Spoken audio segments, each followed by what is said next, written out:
हमारी कहानी स्टार्ट होती है बैन नाम के एक छोटे बच्चे से, जो अपने घर के स्टोर रूम में कुछ ढूंढ रहा होता है और तभी उसके दादाजी वहां आ जाते हैं और बैन डर जाता है। दादाजी उसे पूछते हैं कि तुम यहाँ क्या कर रहे हो, और बैन कहता है कि वो यहाँ कुछ पुरानी किताबें ढूंढ रहा है। जिसके बाद उसके दादा कहते हैं कि अब वक्त आ चुका है तुम्हें वो स्टोरी सुनाने का, और वो बैन को एक स्टोरी सुनाते हैं कि बहुत साल पहले इजिप्ट में एक खजाना हुआ करता था जो लोगों की इमेजिनेशन से कई ज्यादा बड़ा था और उसे कई लोगों ने लूटने की कोशिश की, लेकिन वो खजाना अचानक ही एक दिन गायब हो गया। और आज से 1000 साल पहले वो खजाना कुछ सोलोमन लोगों को एक सोलोमन टेम्पल में मिला और उनके अकॉर्डिंग वो खजाना पूरे शहर के लिए भी बहुत ज्यादा था। इसलिए उन लोगों ने डिसाइड किया कि वो अब हमेशा उस खजाने की रक्षा करेंगे। पर आज से 100 साल पहले इंग्लैंड से हुए युद्ध में उस खजाने को छुपा दिया गया और उस खजाने को कुछ मैप्स और क्लूज की मदद से ढूंढा जा सकता है, लेकिन समय के साथ सभी क्लूज गुम जाते हैं। लेकिन एक लास्ट क्लू बचता है जो कैरल नाम के एक व्यक्ति के पास रहता है, जिसने आजादी के घोषणा पत्र पर साइन किया था। और कैरल एक पेपर पर इनविजिबल इंक की मदद से खजाने की जानकारी लिख देता है और वो इस बारे में प्रेसिडेंट को बताना चाहता था, लेकिन दुर्भाग्य से वो प्रेसिडेंट से मिल ही नहीं पाता और मरने से पहले वो खजाने के आखिरी क्लू को अपनी घोड़ा गाड़ी चलाने वाले थॉमस गेट्स को दे देता है। और थॉमस गेट्स और कोई नहीं बल्कि मेरे परदादा के परदादा थे। फिर वो बैन को बताते हैं कि उस पेपर पर शार्लेट लिखा था और शार्लेट क्या है ये कोई नहीं जानता। इसके बाद बैन के फादर पैट्रिक वहां आते हैं और कहते हैं कि ये सब बेकार है, क्योंकि इस खजाने को ढूंढने में हमारे पूर्वजों ने अपनी जिंदगी के कई साल गुजार दिए, लेकिन उनके हाथ कभी कुछ नहीं लगा। और वो बैन को अपने साथ चलने को बोलते हैं और जाते जाते बैन अपने दादाजी से प्रॉमिस करता है कि वो उस खजाने को ढूंढ कर रहेगा। फिर कहानी आगे बढ़ती है और बैन अब बड़ा हो चुका है और एक माहिर ट्रेजर हंटर भी बन चुका है। और बैन अपने दो दोस्त इयान और राइली के साथ शार्लेट की तलाश में एक बर्फीली जगह पर आया होता है, जहां इयान के साथ उसका एक और दोस्त होता है। अब मेटल डिटेक्टर की मदद से सब शार्लेट को ढूंढने लगते हैं और देखते ही देखते एक जगह बजर बजने लगता है और सब वहां खुदाई शुरू करते हैं और बैन को शार्लेट मिल ही जाता है, जो कि एक जहाज है। अब सभी उस जहाज को बर्फ से निकालने के बाद जहाज के अंदर जाते हैं और खजाने की तलाश करने लगते हैं, लेकिन उन्हें अंदर बहुत सारे बैरल मिलते हैं जिनमें बारूद भरा होता है। और फिर कैप्टन के पास रखे बैरल में बैन को एक बॉक्स मिलता है जिसमें एक स्मोक पाइप रखा होता है और उसकी डंडी पर कुछ लिखा होता है, लेकिन वो बैन को समझ नहीं आता कि ये क्या लिखा है। इसलिए वो अपनी थोड़ी सी उंगली काटकर उस डंडी पर खून लगा देता है और उसे एक पेपर पर रोल करता है और देखता है कि ये तो एक पहेली है। अब क्योंकि बैन एक्सपर्ट है तो वो जल्दी ही उस पहेली को समझ जाता है और फिर सभी को बताता है कि आजादी के घोषणा पत्र पर एक नक्शा है जिसे एक ऐसी इंक से बनाया गया है जो दिखाई नहीं देती, लेकिन अगर हम उस पर एक खास तरह का केमिकल यूज करेंगे तो वो हमें दिखाई देने लगेगा। जिस पर इयान कहता है कि हम उस घोषणा पत्र को चुरा लेंगे और बैन उसे कहता है कि हम ऐसा नहीं कर सकते, लेकिन तभी इयान बैन पर बंदूक तानकर कहता है कि मुझे सारी बात बताओ कि इसके आगे मुझे क्या करना होगा, नहीं तो मैं राइली को मार दूंगा। लेकिन तभी बैन एक फ्लेयर को जलाकर इयान के हाथ पर फेंकता है, जिससे इयान के हाथ पे आग लग जाती है क्योंकि उसने अपने हाथ से बारूद उठाया था। इसलिए वो फ्लेयर को नीचे फेंक देता है और अपने साथी के साथ जहाज से बाहर निकल जाता है। तभी बैन और राइली भी जहाज की एक सुरक्षित जगह पर छुप जाते हैं और फ्लेम और बारूद के कारण पूरा जहाज विस्फोट हो जाता है और इयान अपने साथी के साथ वहां से भाग जाता है। इसके बाद बैन और राइली जहाज के मलबे से बाहर आते हैं और FBI वालों को इन्फॉर्म करते हैं कि कोई आजादी का घोषणा पत्र चुराने वाला है, लेकिन वो लोग बैन की बात पर यकीन नहीं करते क्योंकि घोषणा पत्र चुराना आसान बात नहीं है। अब बैन और राइली उस म्यूजियम जहां घोषणा पत्र रखा गया है उसकी मैनेजर एबिगेल से मिलते हैं, जहां उन्हें म्यूजियम की 70th एनिवर्सरी का इनविटेशन भी मिलता है। फिर वहीं एबिगेल के कैबिन में बैन को कुछ सिक्कों का कलेक्शन मिलता है जिसमें से एक सिक्का गायब रहता है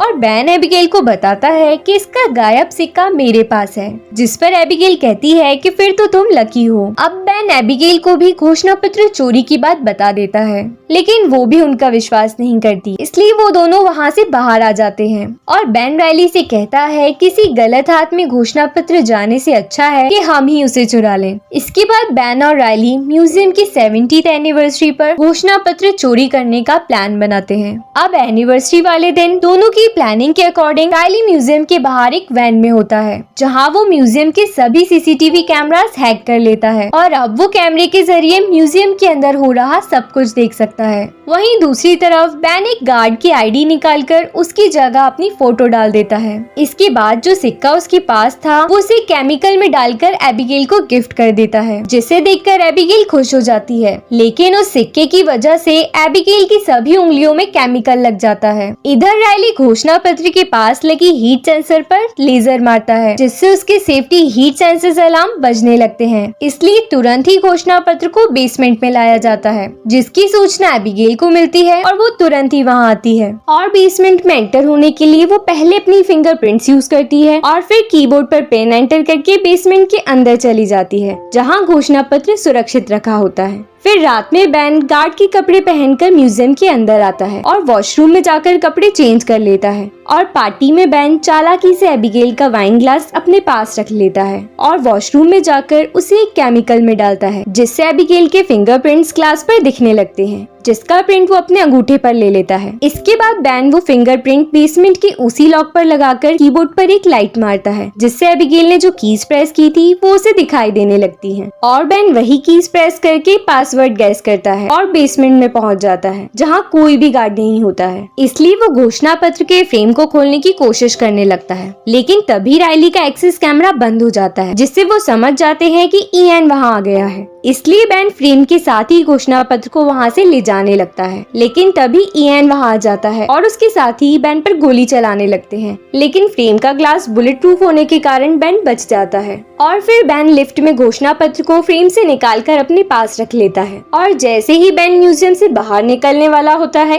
एक लेडी जो घोषणा पत्र की कॉपीज बेचती है वो बैन से सवाल करती है कि तुम घोषणा पत्र की कॉपी क्यों चुरा रहे हो, जिसके बाद बैन घबरा जाता है और उसे पैसे देने लगता है, लेकिन उसके पास उतने पैसे नहीं होते, इसलिए वो कार्ड से पेमेंट करके वहाँ से निकल जाता है। पर तभी उसके पीछे एबिगेल भी आ जाती है, जो उससे कहती है कि वो तुम ही हो ना जो घोषणा पत्र चुराना चाहता है, और तभी म्यूजियम का रेड अलार्म भी बजने लगता है। वहीं दूसरी तरफ गार्ड्स बेसमेंट में आ जाते हैं और घोषणा पत्र को गायब देख FBI वालों को इन्फॉर्म करते हैं और रेड अलार्म देख एबिगेल को बैन पर शक होता है और वो सिक्योरिटी गार्ड्स को बुलाने लगती है, जिसे देखकर बैन डर जाता है और एबिगेल को घोषणा पत्र देकर वहाँ से जाने लगता है। लेकिन तभी वहाँ इयान और उसके साथी आ जाते हैं, जो एबिगेल को किडनैप करके ले जाने लगते हैं। अब बैन और रायली इयान की वैन का पीछा करते हैं और एबिगेल चालाकी से वैन का दरवाजा खोलने की कोशिश करती है, जिसकी वजह से वो दरवाजे पर ही लटक जाती है। तभी इयान एबिगेल से घोषणा पत्र ले लेता है और बहुत मुश्किलों के बाद बैन एबिगेल को बचा लेता है, लेकिन घोषणा पत्र इयान के हाथ लग चुका है, जिससे परेशान होकर एबिगेल बैन को कहती है कि उन लोगों ने घोषणा पत्र ले लिया, जिसके बाद बैन बताता है कि वो तो सिर्फ एक कॉपी थी जो बैन ने म्यूजियम से खरीदी थी, असली घोषणा पत्र तो अभी भी बैन के ही पास है। वहीं दूसरी तरफ इयान घोषणा पत्र की कॉपी देखकर बौखला जाता है। अब रायली बैन से पूछता है कि हमें कहाँ जाना है जहाँ हम इस पर केमिकल डाल सकें। तभी बैन कहता है कि वो अपने घर भी नहीं जा सकता, क्योंकि जल्दबाजी में उसने कार्ड से पेमेंट कर दिया, जिसकी वजह से FBI वाले किसी भी वक्त उसके घर पहुंच सकते हैं और FBI वाले सीसीटीवी कैमरा में बैन को पेमेंट करते देख भी लेते हैं। असल में जब शॉप वाली लेडी ने सवाल किया था कि तुम इसे क्यों चुरा रहे हो, तब घबराहट में बैन ने अपने कार्ड से ही पेमेंट कर दिया था, जिसकी वजह से बैन का एड्रेस FBI वालों को मिल जाता है और अब FBI वाले सीधे बैन के घर जाते हैं, लेकिन उन्हें वहाँ कोई नहीं मिलता। अब बैन और बाकी सब पैट्रिक के घर जाते हैं, जहाँ बैन पैट्रिक से साइलेंस डुगुड का पत्र, जिसे बेंजामिन फ्रैंकलिन ने लिखा था, वो पैट्रिक से मांगता है, जो उनके ही पास है। दरअसल जब बैन ने उस पाइप पर लिखी पहेली में साइलेंस लिखा देखा, तो वो समझ गया था कि इसका साइलेंस डुगुड के पत्र से कोई ना कोई रिलेशन जरूर है। लेकिन पैट्रिक बैन को एक बुरी खबर देता है कि उन्होंने उस पत्र को फिलाडेल्फिया की फ्रैंकलिन इंस्टीट्यूट को दान कर दिया है, जिसे सुनकर बैन दुखी हो जाता है। वहीं दूसरी तरफ पहेली की मदद से इयान को साइलेंस डुगुड के पत्र के बारे में पता चल जाता है। अब तीनों घोषणा पत्र से इनविजिबल मैप निकालने के लिए उस पर नींबू का रस लगाकर फूंक मारते हैं, जिससे उस पर कुछ नंबर्स दिखने लगते हैं। बैन उन नंबर्स को नोट करके कहता है कि ये नंबर साइलेंस डुगुड के पत्र के पेज नंबर, लाइन नंबर और वार्ड नंबर है। अब इतना मालूम चलने के बाद तीनों फ्रैंकलिन इंस्टीट्यूट के लिए निकल जाते हैं और रास्ते में बैन और एबिगेल एक मॉल में अपने कपड़े चेंज कर लेते हैं ताकि वो आसानी से किसी के पहचान में ना आए। अब तीनों फ्रैंकलिन इंस्टीट्यूट पहुंच जाते हैं और राइली एक बच्चे को इंस्टीट्यूट के अंदर भेज देता है, जहां वो पत्र के पेजेस और लाइन की वर्ड्स को नोट कर रहा होता है। और तभी वहां इयान आ जाता है, जो बच्चे को वर्ड्स नोट करते देख लेता है। वहीं इंस्टीट्यूट के बाहर राइली को नंबर्स का आखिरी वर्ड एक बस पर बनी बेल की फोटो में लिखा हुआ मिलता है, इसलिए वो उसे लिखता है और वहाँ से निकल जाता है। और वहीं इयान बच्चे का पीछा करते हुए इंस्टीट्यूट के बाहर आता है, लेकिन उसे वहाँ कोई नहीं मिलता। अब राइली बेन और एबिगेल के पास आता है और उन्हें वर्ड से बनी पहेली बताता है, जिसका मतलब बेन ये निकालता है कि लिबर्टी बेल की परछाई जिस जगह पड़ेगी उस जगह नक्शा देखने वाली चीज रखी है। लेकिन उन्हें समय मालूम नहीं होता, इसलिए वो काउंटर पर बैठी लेडी से $100 का नोट मांगते हैं, क्योंकि उसे बेंजामिन फ्रैंकलिन के दोस्त ने डिजाइन किया था और उसमें उन्हें दोपहर के 2:22 दिखाई देते हैं। लेकिन अब तक 3 बज गए थे। पर राइली कहता है कि इसका टाइम वर्ल्ड वॉर के बाद बदल दिया गया था, यानी अभी भी 2 ही बज रहे हैं। इसलिए तीनों भागकर लिबर्टी टावर के ऊपर आ जाते हैं और तभी टावर की परछाई एक दीवार की एक ईंट पर पड़ती है और जब बेन वो ईंट निकालता है तो उसे उसके अंदर से एक चश्मा मिलता है। इसके बाद तीनों उस चश्मे से घोषणा पत्र को देखते हैं, जिससे उन्हें पत्र पर एक सिंबल दिखाई देता है और उस पर हियर एट दी वॉल लिखा रहता है और जिसमें हियर में 2 ई होते हैं।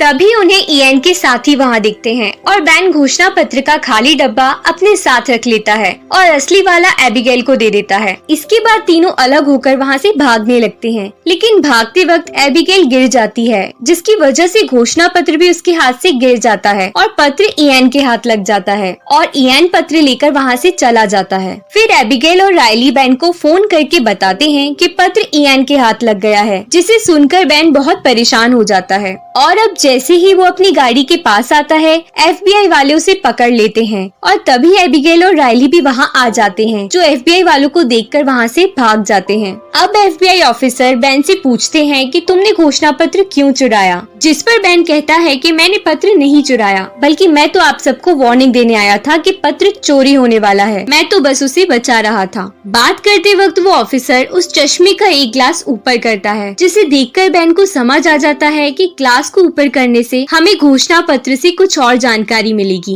और तभी इयान बेन को फोन करके धमकी देता है कि यदि तुम अपने दोस्तों को जिंदा देखना चाहते हो तो कल सुबह ही जहाज इंटरप्रेट की डेक पर मिलो और चश्मा और पाइप भी साथ लेकर आना। FBI वाले इयान की इस बात पर मान जाते हैं, इसलिए बेन भी इयान को हाँ कह देता है। अब अगले दिन बेन जहाज के डेक पर जाता है और FBI वाले भी साधारण कपड़ों में वहाँ तैनात रहते हैं और तभी एक आदमी आकर बेन से पानी में कूदने को कहता है, जिसकी वजह से बेन को पानी में कूदना पड़ता है और वो FBI वालों को भी चकमा दे देता है और फिर पानी के अंदर एक डाइवर चुपके से उसे दूसरी जगह ले जाता है। इसके बाद एबिगेल का फोन आता है और वो उसे बताती है उसने इयान के साथ एक डील की थी, जिसमें खजाने की जानकारी के बदले इयान बेन को FBI वालों से बचाता। इसलिए एबिगेल ने उसे खजाने की सारी बात बता दी। इसके बाद बेन इयान से मिलता है और इयान उससे खजाने के बारे में पूछता है, जिस पर बेन उसे कहता है कि हम दोनों इस वक्त जहाँ खड़े हैं वहाँ एक दीवार हुआ करती थी जो अंग्रेजों को अंदर आने से रोकती थी और उसे हियर कहते थे,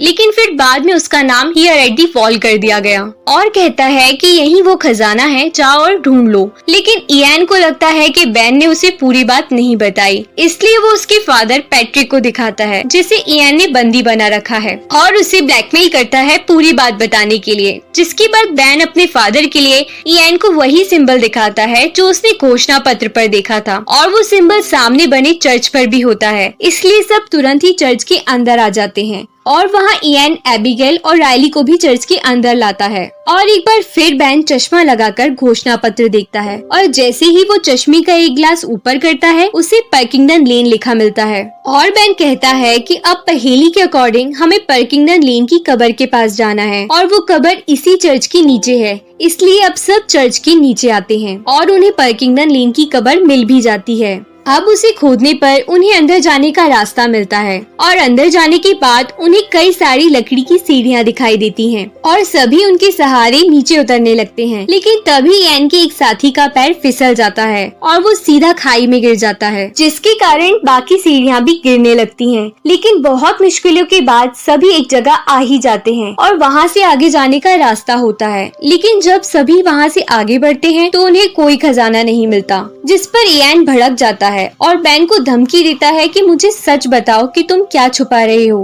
और खजाना कहाँ है, नहीं तो मैं तुम्हें मार दूंगा। तभी पैट्रिक बेन को बचाने के लिए इयान को बता देते हैं कि क्लू यहाँ लगा ये लैंटर्न है और जब अंग्रेज बॉस्टन की चर्च पर हमला करने आए थे तो यहाँ लैंटर्न लगाई जाती थी। अगर वो पानी के रास्ते आते थे तो 2 लैंटर्न लगाई जाती थी और अगर जमीन के रास्ते आते थे तो 1 लैंटर्न। और अभी यहाँ 1 लैंटर्न है, मतलब हमें बॉस्टन की चर्च जाना होगा। इतना जानने के बाद इयान अपने साथियों के साथ वहाँ से जाने लगता है। तभी बेन उसे कहता है कि हमें भी ले चलो, लेकिन इयान उन्हें छोड़कर अकेले ही चला जाता है। और इयान के जाने के बाद राइली कहता है कि हम तो यहाँ फंस गए, हमें खजाना भी नहीं मिला और अब हम बाहर भी नहीं जा सकते। जिस पर बेन कहता है घबराओ मत, हमने इयान को गलत क्लू दिया है, जिसे सुनकर राइली खुश हो जाता है। अब बेन एक दीवार जिस पर आंख बनी थी उसके नीचे दिए गए बटन को दबाता है, जिसकी वजह से वो दीवार खिसकने लगती है और सभी उस कमरे के अंदर जाते हैं। लेकिन वहाँ भी उन्हें कोई खजाना नहीं मिलता, जिसे देख सभी दुखी हो जाते हैं। लेकिन तभी बेन को दीवार पर एक होल बना दिखता है जो कि उसी स्मोक पाइप जैसा दिख रहा था, इसलिए वो स्मोक पाइप को उसमें लगा देता है और तभी वो दीवार अचानक से ही सामने से हट जाती है और अब वहाँ से जाने का रास्ता भी बन जाता है। और अब जैसे ही सब उस कमरे के अंदर जाते हैं तो सबकी आंखें खुली की खुली रह जाती हैं। वहाँ सारा खजाना होता है और उन सबकी खुशी का ठिकाना नहीं रहता और वहीं उन्हें बाहर जाने का रास्ता भी मिल जाता है, इसलिए सभी वहाँ से बाहर भी आ जाते हैं। और तभी वहाँ FBI ऑफिसर सडुस्की भी पहुँच जाता है। बेन फिर घोषणा पत्र देकर कहता है कि हमने उस खजाने को ढूंढ लिया है जो कि इसी देश की प्रॉपर्टी है और इसे आप सरकार को सौंप सकते हो। पर सडुस्की कहता है कि घोषणा पत्र चुराने के जुर्म में किसी न किसी को तो जेल जाना ही होगा और बेन सडुस्की को इयान का पता बता देता है, जिसके बाद FBI की टीम इयान और उसके साथियों को पकड़ लेती है। अब मूवी के एंड में हम देखते हैं कि खजाना ढूंढने पर बेन को खजाने का 10% दिया जाता है, लेकिन वो उसका सिर्फ 1% ही लेता है और उसमें से भी 50% शेयर वो राइली को दे देता है।